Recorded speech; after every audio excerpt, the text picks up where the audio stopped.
আমরা এখন পানাম নগরীতে আছি। পানাম সিটি অবলেকে প্রত্নতত্ত্ব অধিদপ্তরের আওতাধীন। এটা এখন এক সময় এটা ঢাকায় যে বাংলাদেশের রাজধানী, এটা পানাম নগরীতে ছিল এই রাজধানীটা। এই যে এখন এখানে ঢুকবো, এখানে প্রবেশ করতে টিকিট নিতে হবে। টিকিট মূল্য 20 টাকা।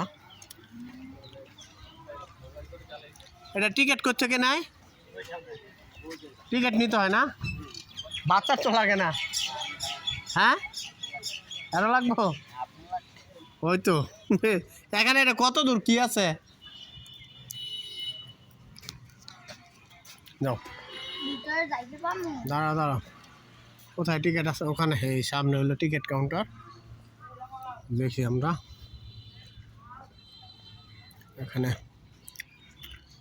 টিকিট পানাম নগরী। এই যে সে পুরানো ভবন, এই যে দেখলে বোঝা যায় অনেক পুরানো। এখানে আগে আমাদের রাজধানী ছিল, যেটা এখন বাংলাদেশের রাজধানী ঢাকা। এটা এক সময় পানাম নগরী ছিল রাজধানী। এটা কেটে স্বাধীনতার পরবর্তী বাংলাদেশের রাজধানী ঢাকা। এটা এক সময় এখানে ছিল, এটা রাজধানী অর্থাৎ কার্যালয়। এখানে